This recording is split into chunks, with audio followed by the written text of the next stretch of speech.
The floodlights roared to life and washed the half-built house in hard, white light. Plywood walls glowed. The new front porch, still smelling like cut pine, looked like a stage. I stood in the yard with a sledgehammer in one hand and a thick envelope in the other. My hands were shaking, but not from fear. From months of night shifts and concrete dust and the long, cold hurt that never let me sleep. On the porch were two people who were supposed to be sleeping in my future. Jenna, my wife, wrapped in my old gray hoodie. And next to her, barefoot in my brand-new doorway like he owned it, stood Travis. His arm was hooked around her waist. He smiled at me like I was a stranger. Behind me, a tow truck idled with its hazard lights blinking. Next to it waited a small moving crew who didn't ask questions, just did the job they were paid to do. At the curb, the county deputy leaned on his car, not saying a word. The blue lights were off, but he was there like a shadow with a badge. I raised the envelope so they could see it. Jenna, I said, my voice sounding calm even though my heart banged like a hammer on steel. This is notice. You don't live here. You never did. You moved him in before it was finished. That was your choice. I nodded at the crew, the tow, the deputy, the floodlights. This is mine. Travis stepped forward and puffed his chest. You can't do this, he said. You don't even have doors on the bedrooms. I clicked the switch I'd wired to the porch post. A quiet hiss answered from inside. The sprinkler lines I had installed last weekend for testing cough once, and then burst alive. Water fell inside the house like sudden rain, but it wasn't normal water. It carried a bright blue markout dye I'd added, a harmless, washable stain used by plumbers that would coat anything it touched for a day or two. Sheets, clothes, boxes, people. Jenna gasped and ran inside. Travis shoved past me. The dye water poured through the open doorway and ran over the new threshold like a river finding its way home. I walked up to the line where the mud met the porch, the sledge heavy and sweet in my hand. One more thing, I said. You left something in there that belongs to me. I stepped over the threshold and headed for the half-frame master bedroom. The room I had measured 3 times, so the morning light would hit just right. The room they had already slept in. The room with the secret I had built into the wall just for this moment. My shoulder touched the cool new studs. Water tapped on my hard hat and beaded on my eyelashes. Blue streaked my forearms. The house, my house, hissed and breathed like it was alive. I lifted the sledge onto my shoulder and took aim at the thin sheet of drywall that hid the little cavity I'd made. The first hit would be loud. The second would split it. The third would show the truth. I pulled in a breath, swung. I used to love the smell of wet lumber. It meant progress. Meant new walls and new rooms and new hope. It meant we're getting there. The morning I found the first sign, the smell made my chest tight. It was the last good day of the old life, and I didn't know it yet. I got off the night shift at 6 a.m., hands numb from the forklift controls, back stiff from lifting more than I should. The warehouse was loud, the kind of loud that lives in your bones after you clock out. I stopped at the diner for coffee and a bacon-egg sandwich because the cook there, Mrs. Evans, always drew a little smiley face on the go lid when I looked tired. She knew my name. She knew I was building a house with my own 2 hands. People liked that story. It sounded simple and sweet. It felt like work that meant something. I drove to the lot on Miller Road while the sky was still gray. The deer were out. My boots sunk into the soft dirt when I stepped down, and the air was clean in a way it never is inside a warehouse. I stood there a second with the sandwich in my pocket and my thermos in my hand, and told myself like I did every morning, 1 more week, get the roof shingles done, run the last of the plumbing, frame the pantry, and then it's real. I pushed back the tarp that covered the front opening. We didn't have a real door yet, just a sheet of heavy plastic and a promise. The promise was at this time next month, Jenna and I would wake up to sun hitting the bedroom wall I had angled just so. The promise was that we would finally move out of the apartment with the thin walls and the neighbor's dog that barked at nothing. The promise was that my night shifts would slow down, and we would sit on a porch swing and listen to crickets. Under the tarp, the first thing I noticed was a heater. It was on, not high, but warm enough to make the air soft. I frowned. I was careful about power. I turned the breaker off every time I left. I walked over to the panel, and sure enough, the main was flipped up. My name was on the electric account. My bill would show this. The second thing I noticed was the smell. Not just wet lumber. Something sweet, like the coconut shampoo Jenna loved, and something else, men's cologne, sharp and cheap. I told myself it was nothing. Maybe she came by to peek. Maybe my brother stopped in to drop off the nail gun he borrowed last week. While I argued with myself, I saw it. A coffee mug on the new kitchen subfloor. Not one of mine. It said, "Best boss ever," in big block letters. It had a lipstick smudge on the rim and a ring of brown at the bottom. Next to it, 2 toothbrushes lay side by side on a paper towel, like someone had set them out with care. One blue, one pink. I set my thermos down. The soft clink of steel on which sounded too loud. For a second, nothing moved in my body. It felt like when the forklift hits a bump and everything shakes loose inside the boxes. Even the stuff that was packed right. "Jenna?" I called. My voice sounded strange in the empty frame of the house. "You here?" No answer. Just the soft hum of the heater and the out-of-season sound of a fly moving lazy in the corner. I walked toward the back, to the room that would be our bedroom. I had built a small nook into the wall near the closet, big enough for a safe. My dad used to say, "Hide your best things behind something boring. People look for shiny." I had covered the nook with scrappy drywall and mud, then ran a shelf across it to make it invisible. It made me smile that day. It made me feel smart. Today it made me feel watched. There was a blanket spread on the subfloor, my old blanket from the couch at the apartment. On it sat an open box of cereal, 2 bowls, and a spoon. The spoon was still wet. My phone buzzed in my pocket. A text from Jenna. "At the studio early. Want me to bring lunch later? Love you." I stared at the words. They were normal words. Safe words. I could almost hear her voice, bright and quick. She taught a dance class at the strip mall across town. She wore a key on a long chain around her neck and twirled it when she thought. She laughed at my corny jokes like she was paid to. That was the picture I had of us. But a picture is only as true as the person who holds it. I typed back with stiff thumbs. "Sure. Need anything from apartment?" While I waited, a pickup truck rolled to a stop at the curb. It wasn't mine. It wasn't my brother's.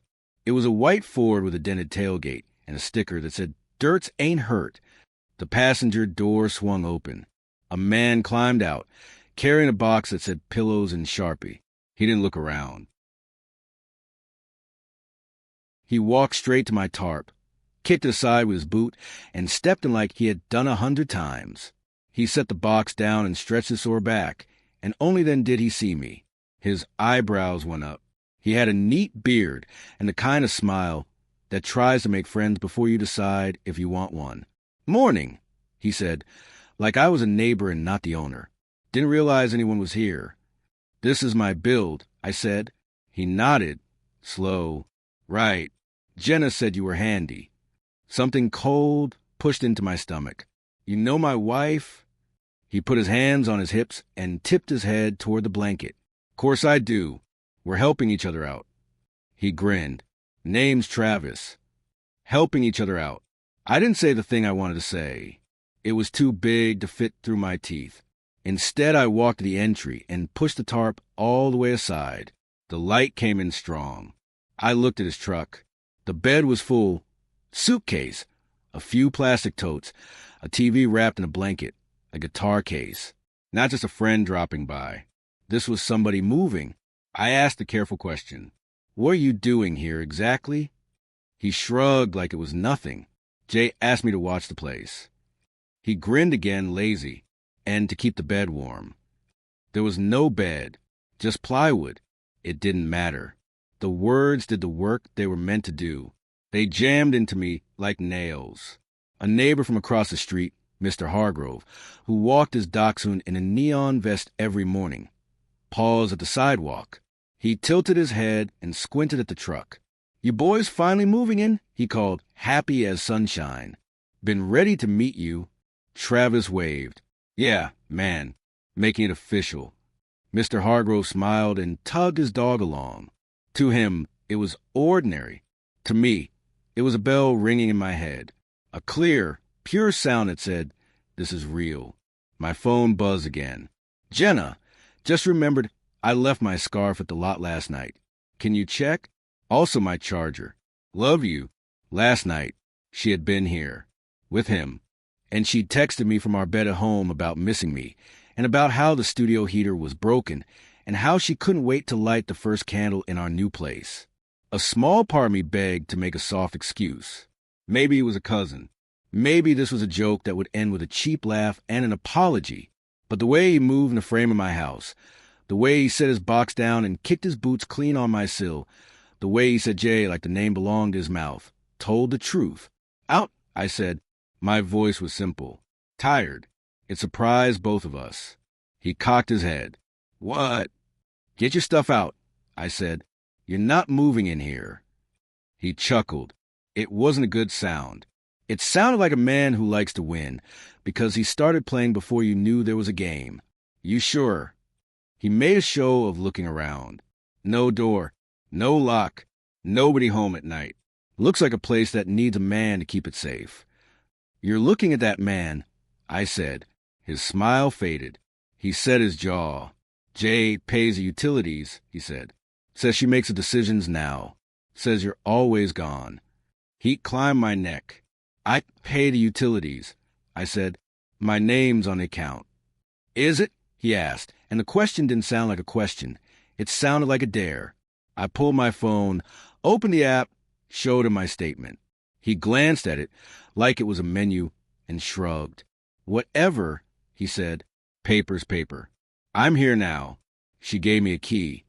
He reached into his pocket, pulled one out, and flipped it into the air with a little smug twist like he'd done it at a bar for laughs. It glittered in the light and landed in his palm. I stared at the key. We didn't have a real lock yet. The key was to the storage shed out back. My grandfather's tools were in there, his army trunk. The letters my mother wrote to my dad when he was working oil rigs in North Dakota and thought he'd drown in snow. "Who opened that shed?" I asked. My mouth was dry. "Jade did," he said. "Said she needed a few things." "Open it," I said. He walked out back like he was leading and I was following. He held the key up, shook it once, and jammed it into the cheap padlock I'd meant to replace last week. The lock popped. The door creaked. Inside, the air was cool and smelled like old metal and cut grass. The trunk was there. The toolbox was there. But the smaller red box, the one with the cedar lining where I kept my dad's watch, was not. "Where is it?" I asked. He acted bored. He poked at a coil of garden hose with his boot. "Ask Jay." I stepped in front of him. I am not a big man, but I am a man who lifts pallets all night and carries lumber all morning. I am a man who has learned to breathe through aches. I'm asking you. He didn't back up. He leaned in, close enough for me to smell mint and coffee. "You're not hearing me," he said. "She said I could be here. That's enough." My phone buzzed. "Jenna again. Still want to bring lunch? We could eat at the lot like old times." Smiley face. Old times.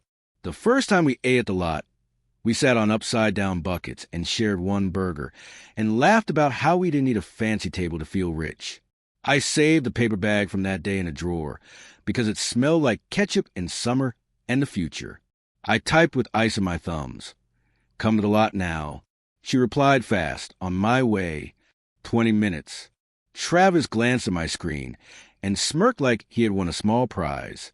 He brushed past me, went back to his truck, and lifted the guitar case.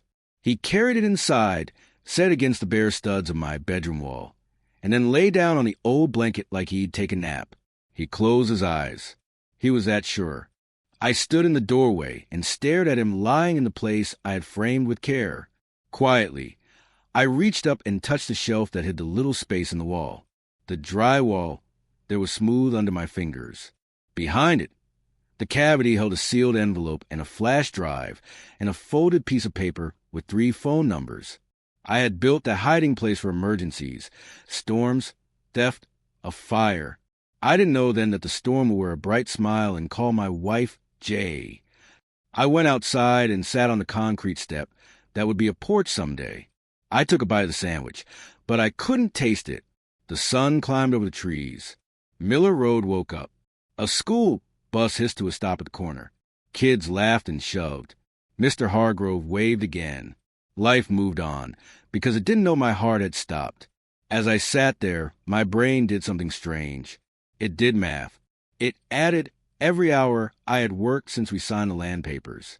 It added every extra shift, every missed birthday dinner. Every time I told myself, just a little longer, then we rest. The total was a weight. It sat in my ribs. But under it, like a nail hidden in a board, was a sharp thing I hadn't felt in months. A plan forming. A red Corolla pulled up fast and a little crooked. Jenna jumped out. She wore leggings and a big sweater and that key on a chain. She ran toward me with a bright, worried smile. "Luke," she said, "you're up early. You should have texted. I was going to surprise you later with lunch. Did you find my—" She stopped because she could see my face. "What's wrong?" she asked, voice small. I didn't say anything. I just lifted my hand and pointed behind her. She turned. She saw the tarp pulled wide, the truck, the boxes, the toothbrushes like a tiny married couple. She saw Travis's boots by the doorway and his guitar case leaning. She saw him, sitting up on the blanket now, stretching and yawning like a man in his own bedroom. Her mouth open and closed with no sound. She looked back at me, eyes wide. "I can explain," she said, and it came out in a thin, high rush. "I'd like to hear it," I said, and I meant it, not because an excuse would fix it, but because the truth has a sound, and I wanted to hear it with my own ears, so I could never pretend I hadn't. She stepped closer. "It's not like you think," she whispered. "We're just—" Travis stood and walked out to us. He didn't look sorry. He put his arm around her without asking if it was okay. She flinched before she let him. "Jay says we're moving faster," he told me. Said this place shouldn't sit empty. Said she was tired of waiting. Jenna's eyes jumped to mine, scared and pleading like he'd said too much. "Luke, I held up my hand. "Why him?" I asked. It was a simple question. It held 1,000 others. She swallowed. For a second, I thought she might reach for my hand like she always did when she needed me to calm down. But she didn't. She held the chain at her neck. The metal clicked against her ring. "Because you were never here," she said, and there was a mean edge under the sad. "Because I was lonely. Because I needed help, and you were always at the warehouse or at Home Depot or at this lot. Because you loved this house more than you loved me." I felt the words land. They didn't bounce off. They sank. "I was building you a home," I said. "I didn't ask for a project," she snapped back. "I asked for a life." Travis squeezed her shoulder like he was a coach and she was a player who'd finally said the hard thing. "We're done here," he told me. "You can leave the key on the step." There was no lock. There was no key that mattered. But the sentence was made to take something from me. I felt a sharp thing in my chest turn. I took a step back and looked at the house the way a carpenter looks at a board, to see where it will split clean. Framing, wiring, plumbing, sprinkler lines I had run myself last weekend for practice. The little cavity in the wall, the quiet envelope inside. "I'll be back," I said, and my voice was steady. It surprised all three of us. "For what?" Jenna asked. "To fix what's broken," I said. She laughed once, short and bitter. Too late. We stood like that, 3 points of shape that never should have been drawn, while the sun climbed and the smell of wet lumber filled the air. Then I walked to my truck. I didn't slam the door. I didn't peel out. I drove to the county office. I drove to the bank. I drove to the hardware store. I made calls. I signed forms. I talked to a deputy whose sister married a man who took everything and learned the hard way that paper and planning are tools just like hammers. By noon, I had a folder under my arm and a list of numbers in my pocket. By 2 p.m., I had a generator rented, a tow truck scheduled, and a moving crew who didn't care about drama as long as it paid cash. At 3 p.m., I drove back to Miller Road and parked 2 houses down. I watched. They carried in a mattress and propped it on milk crates. They laughed in the doorway with takeout boxes in their hands. They took a picture with their heads pressed together and the caption, "New Beginnings." I breathed slow. I tasted metal. I let the plan set the way concrete sets, slow and sure. At 9:15 p.m., the sun was gone, the street was quiet, and the lot was a cutout of dark against darker trees. The tow truck rolled up and killed its lights. The moving crew arrived in a van with the windows blacked. The deputy parked at the corner and waited, the engine ticking. I walked up the path with the generator handle in one hand and the thick envelope in the other. I could hear them inside. A TV on low. A laugh. The sound of a guitar string being tuned. I set the generator down and tugged the cord. It coughed and caught. The floodlights flared. The house lit up like a secret under a full moon. Travis stepped into the doorway with his hair mussed and his shirt off and that same lazy smile. It twitched when he saw the deputy. It faltered when he saw the tow. "What is this?" he asked. "Correction," I said softly. I took the envelope in both hands. It held a notice of trespass, a copy of the trust document that now owned the land, a letter from the utility to show accounts, and a one-page plan I had written for myself in block print. Turn on lights. Show paper. Begin removal. Stay calm. Hit the wall last. Jenna appeared behind him, eyes wide, the chain at her neck twisted tight in her fingers. "Luke, please," she said. "Don't make a scene." "Scene's already made." I said. "You made it when you moved him in before it was finished." Travis reached for me like he'd take the envelope and tear it and make the truth go away. I stepped back, and instead of handing it over, I lifted the sledge. I walked inside, past them both, to the wall I had smoothed with my own hands. Water hissed into the lines I had primed earlier in the day. It hung in the air like breath. I pulled the sledge up onto my shoulder. The head felt solid, final. I aimed at the place only I knew was weak. I swung. The first swing hit with a deep, hollow thud. Plaster cracked like ice under boots. Blue water hissed from the sprinkler lines and streaked down the studs, pooling on the plywood floor. Jenna screamed. Travis cursed and lunged forward. But the deputy outside stepped into the doorway with one hand resting on his holster.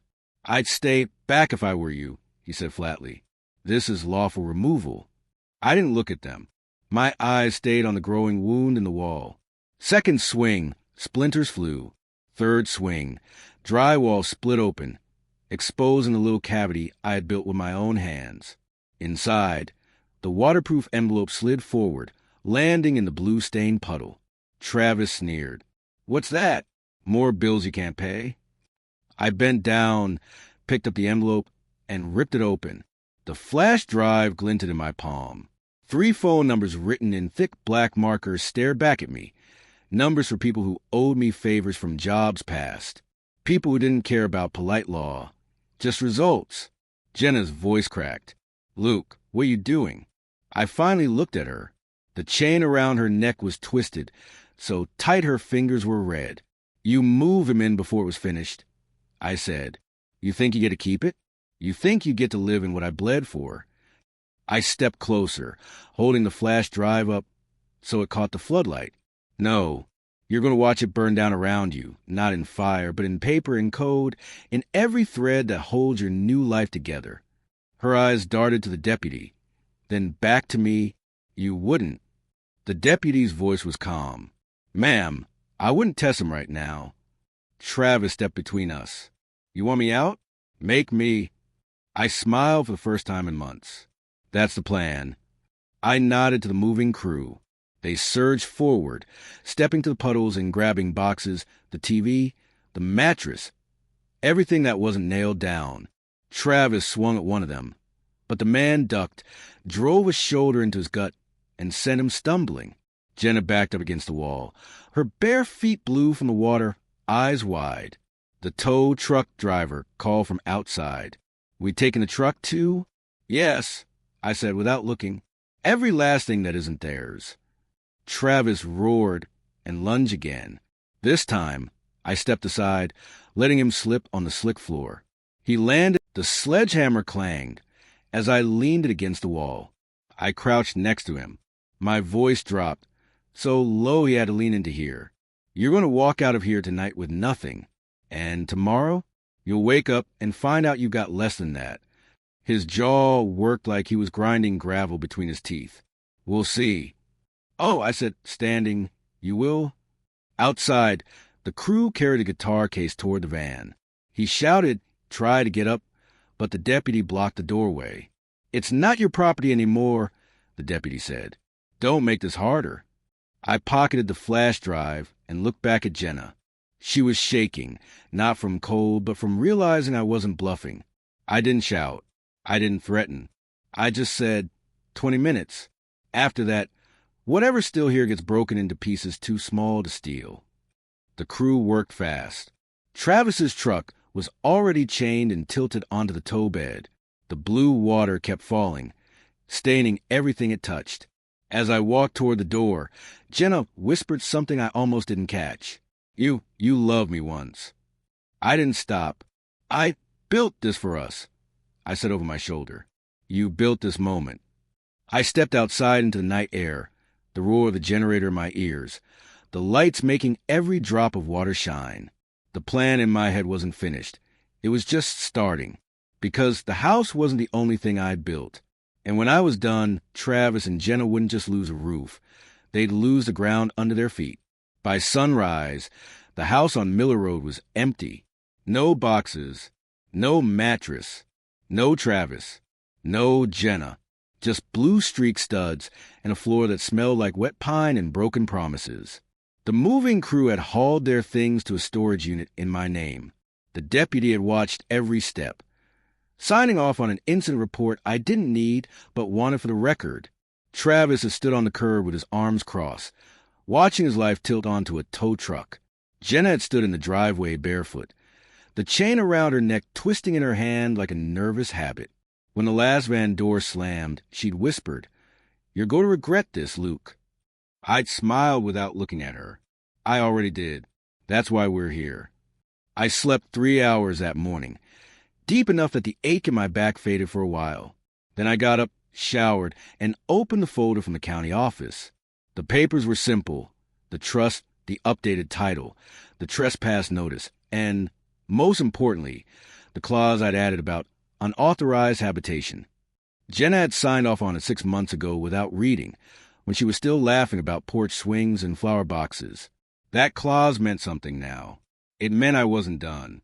At 10 a.m., I drove to the hardware store and bought a padlock for the shed, new chains for the gate, and motion sensor cameras for every corner of the lot. I installed them myself, the kind that upload to a private cloud. I wanted to see them coming before they ever set foot on Miller Road again. By noon, I was at the diner. Mrs. Evans slid a coffee toward me with her usual smile. "Heard you had some excitement last night," she said.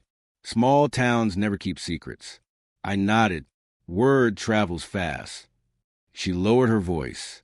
"That fella, Travis, he's bad news. Was in here a few weeks back running his mouth about some business deals he had going. Real slick talker."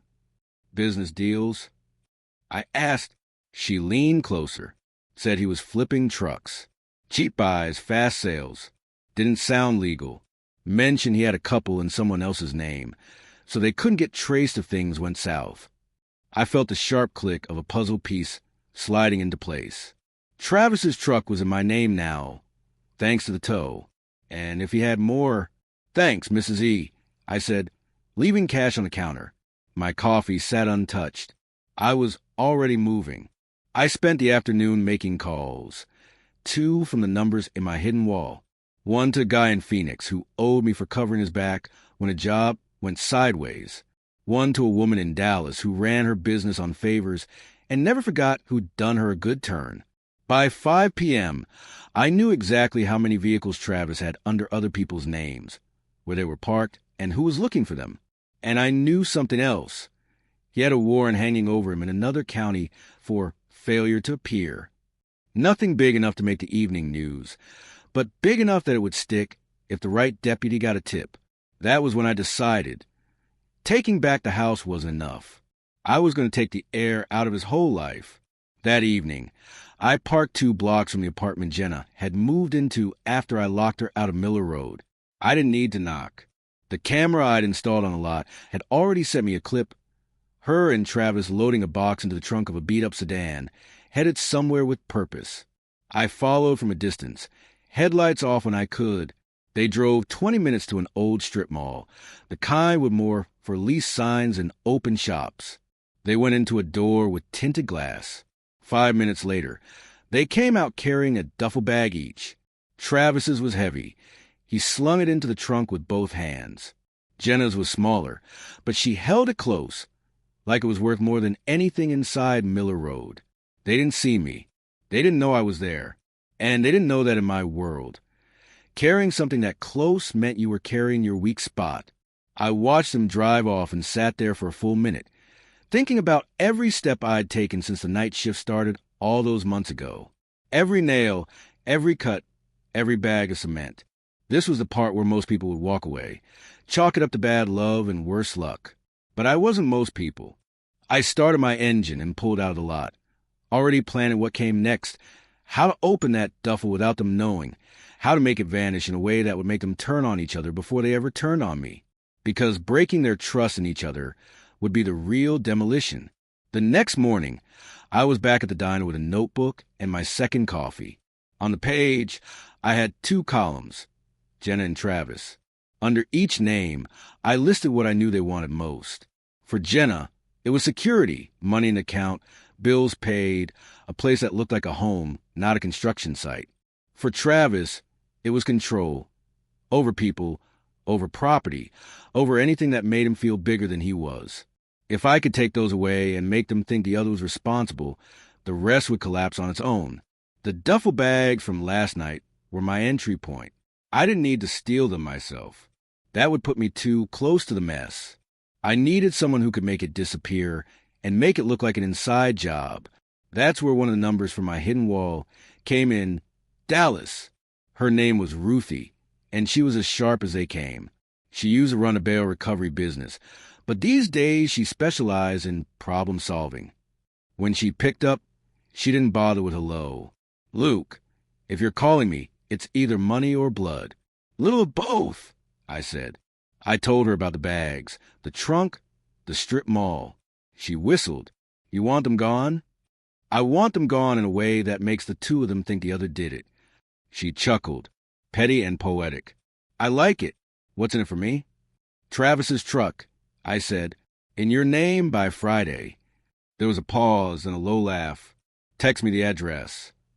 That evening, I parked 3 streets over from my camera feed from Miller Road showed it was quiet there, so I knew they'd be home. Ruthie's team would take care of the bags once they left again. Sure enough, around 8 p.m., Travis came out carrying one of the duffels. Jenna followed with the other. They got into the sedan and drove off. 10 minutes later, Ruthie's van rolled up. 2 guys slipped out, worked the trunk like they'd owned it for years, and in less than 90 seconds, both duffels were gone. They left the trunk wide open and a bent paperclip on the ground, just enough to make it look like someone got sloppy. By the time Travis and Jenna returned, I'd circled around to watch from the opposite curb. From across the street, I could hear Travis slam the trunk. Where the hell are they? He barked. They were there when we left. Jenna shot back, voice sharp. Yeah? And you're the one who insisted on coming here before dropping them off. Her eyes narrowed. Are you saying I took them? I'm saying I don't trust you to keep your hands out of what isn't yours. They were loud enough now that a neighbor stuck his head out the window. Travis noticed, dropped his voice, and grabbed Jenna's arm. If I find out you're lying... She yanked free. Maybe you should look in the mirror, Travis. You've been in and out of that strip mall for weeks. Who else even knows about those bags? He froze, jaw tight. Plenty of people. And if you want to point fingers, maybe I should ask who you've been texting all day. That stopped her cold. She didn't answer, but the way she looked away was all the answer he needed. From my car, I smiled. The first crack had shown. It wouldn't take much to split it wide open. Tomorrow, I'd feed each of them a different piece of information, half true, half lie, about who'd really taken the bags. Something that would fester, rot, and turn them on each other faster then I could swing a sledge. Because revenge isn't just about taking back what's yours. It's about making sure they lose everything they thought they had. And this was only the beginning. By morning, I had 2 texts ready, one for Jenna, one for Travis. Each would be short, simple, and poisonous enough to do the work without me lifting another finger. For Jenna, not everyone in your life is who they say they are. Ask Travis who Ruthie is, then watch his face. For Travis, she's not as innocent as she looks. Jenna had help moving those bags. The guy drives a black Tacoma. Check her phone. No signature. No hint it was me. Just enough bait for suspicion to chew through their trust. I hit send while standing in line at the bank. Then I sat in my truck across from Jenna's apartment and waited. It didn't take long. Travis came out first, moving fast toward the parking lot, phone in his hand. His jaw was tight, shoulders hunched like a man walking into a fight. He didn't start but planned to finish. 5 minutes later, Jenna stormed out after him, yelling something I couldn't hear over the traffic. She caught his arm, spun him around. From here, I could see her mouth the word Ruthie. He froze. She said it again, louder. That's when he pointed at her phone, yanked it right out of her hand. She grabbed for it, but he shoved her back against the side of the car. The neighbor from last night popped out again, phone in hand. Filming now. Jenna shoved Travis hard enough to make him stumble. He tossed her phone onto the hood and stalked away, cursing. She snatched it up, turned her back to him, and walked in the opposite direction, without looking back. The footage was on Facebook before lunch. Mrs. Evans showed it to me on her phone at the diner, shaking her head. Can't believe they're airing their dirt like this, she muttered. Oh, I can, I said. People like them can't help it. That afternoon, I set the next part in motion. I called the deputy from Miller Road, the same one who'd stood watch the night I cleared the house. You still got that trespass notice on file? I asked. Sure do. Good. You might want to swing by Jenna's place tomorrow. I've got reason to believe Travis is storing stolen property there. Serious, he asked. Serious enough you might find a warrant worth serving. He didn't ask how I knew. In small towns, sometimes you don't. That night, I got a feed alert from the Miller Road cameras. Someone was on the lot. Not Travis. Not Jenna. It was a black Tacoma. The man moved quick, checking the shed lock, peering into windows, circling the frame like he was taking stock. Then he walked toward the back, out of view for a moment, before reappearing with something small and metallic in his hand. He looked straight at one of the cameras and smiled. Then he was gone. I replayed the clip 3 times. The man wasn't anyone I recognized, but the timing was too perfect. Travis had a warrant. He was rattled. And now some stranger was poking around my property with a grin that said he knew I'd see it. The game had just widened. And if this man was tied to Travis, or worse, to Jenna, then I'd just been handed the excuse to take things even further. The kind of further you can't walk back from. I didn't sleep that night. Not because of guilt. Guilt was gone, but because of the smile. The stranger's smile burned in my mind like a lit match. It wasn't just cocky. It was a message. By sunrise, I'd already called Ruthie. That black Tacoma in the video. I said, "You know him?" A pause, then a low whistle. That's Cole Mathis. Used to run jobs with Travis.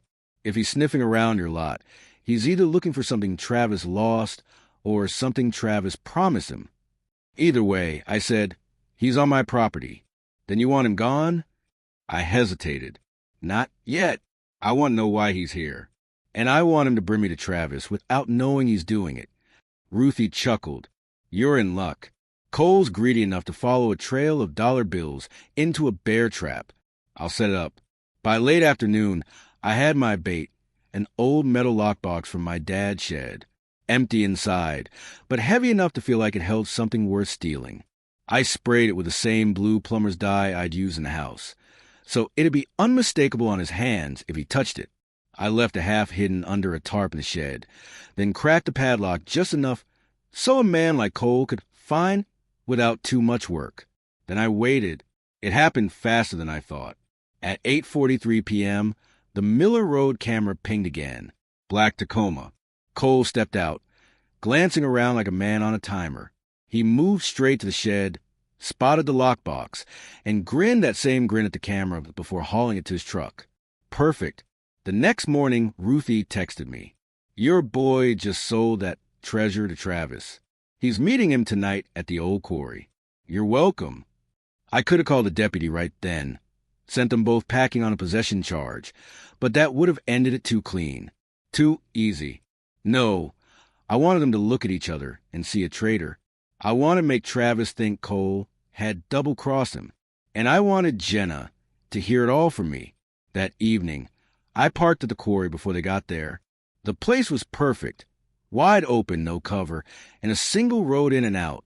I set up my phone on a tripod in the shadows, lens pointed at where I knew they'd stand. At 9:15, headlights cut through the dark.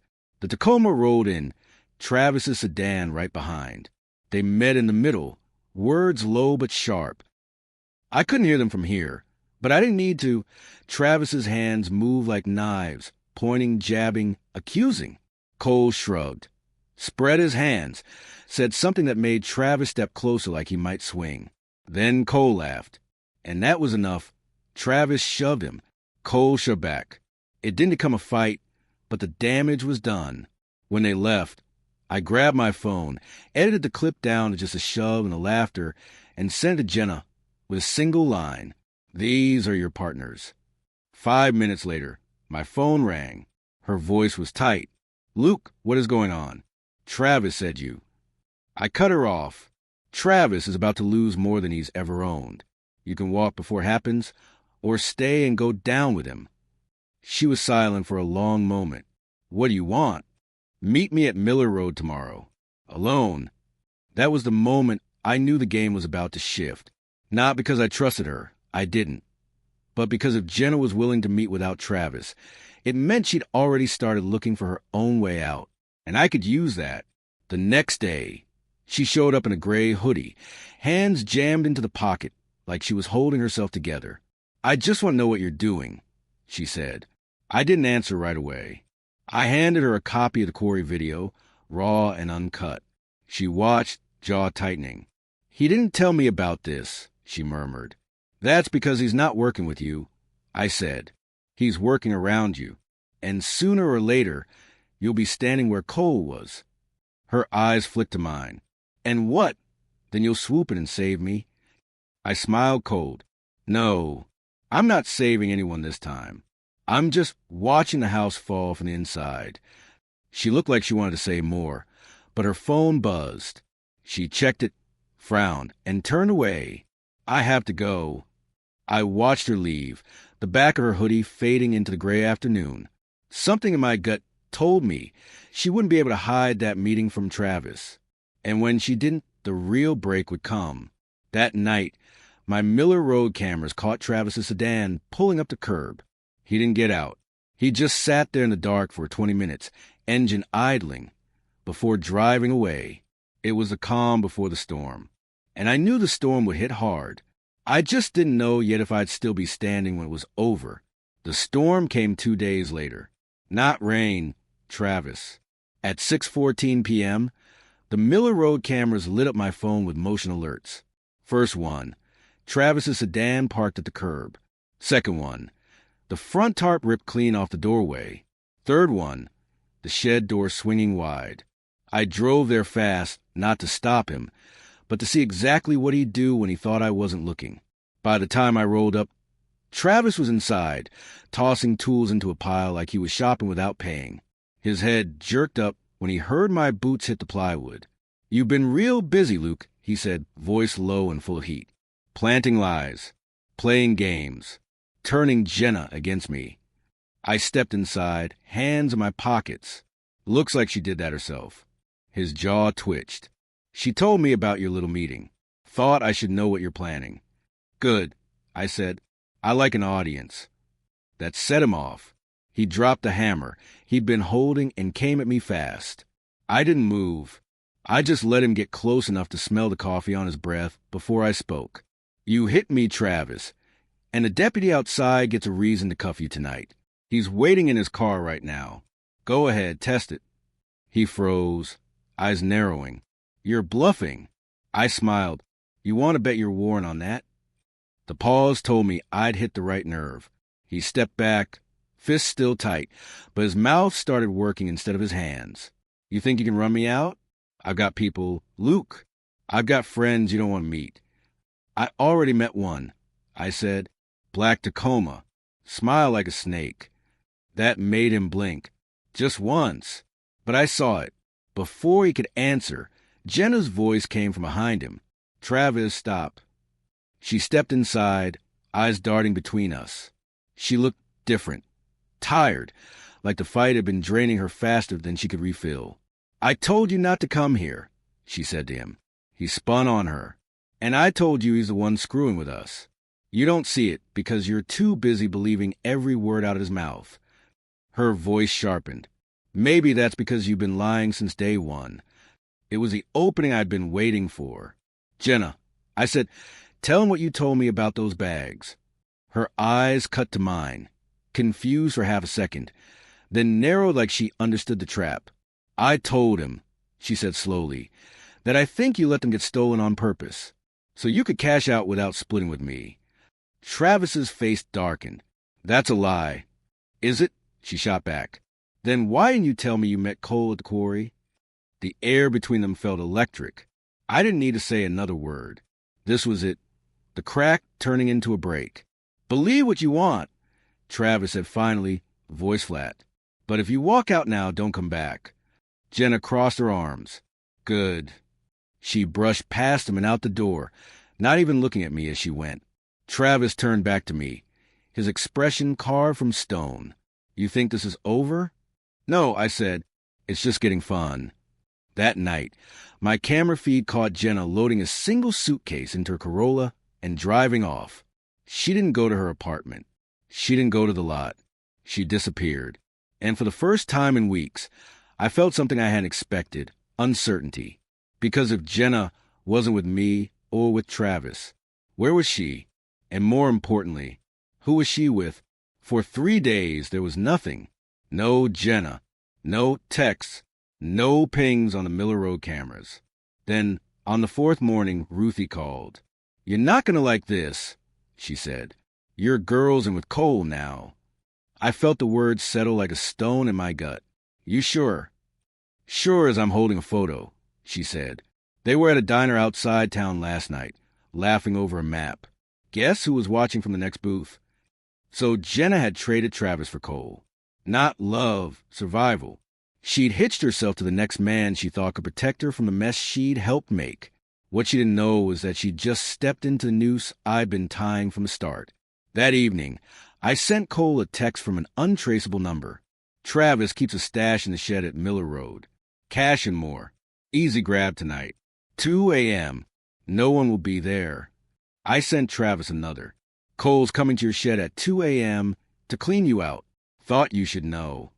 Then I sat back and waited for the fuse to burn. At 1:59 a.m., the Miller Road cameras came alive. Cole's Tacoma rolled up from one end, Travis's sedan from the other. They spotted each other in the driveway like two dogs circling the same bone. Cole was out first, grinning like always. Didn't expect you here, Trav. Yeah. Travis stepped closer. I didn't expect you either. What's in the shed? You tell me, Cole said. They both reached for the padlock at the same time, shoved each other, and then it turned ugly, fast. The first punch from Travis landed square. Cole swung back, knocking him into the shed door. They grappled, cursing, slipping in the dirt. That's when the deputy's cruiser rolled up, lights flashing. He'd been parked 2 streets away. My last quiet favor cashed in. Both men froze. Both got cuffed. Both went into the back of the cruiser, swearing at each other, each yelling about how the other had set him up. Neither knew I'd set them both up. By sunrise, the Miller Road lot was mine again, quiet, still, and clean. The deputy had filed charges for trespass, attempted burglary, and resisting. Travis's warrant stuck. Cole had his own pile of trouble. And Jenna? She called me that afternoon. I heard what happened, she said softly. Luke, I don't have anywhere to go. I let the silence stretch. That's not my problem anymore. Please, she said, we can talk. I hung up. A week later, I stood in the framed doorway of the house, looking at the studs glowing in the afternoon sun. The blue dye had long since faded. The floors were dry. The porch swing would go in next month. The bedroom wall still caught the light, just right in the morning. But the house wasn't for us anymore. It was mine, only mine. I'd built it with my own hands, lost it for a moment, and taken it back piece by piece. Not just the wood and nails, but the ground under it. Some people think revenge is about rage. It's not. It's about patience. And knowing when to swing the hammer. When I locked the door and walked away that night, I didn't look back. I didn't need to. The house would still be there in the morning. They wouldn't.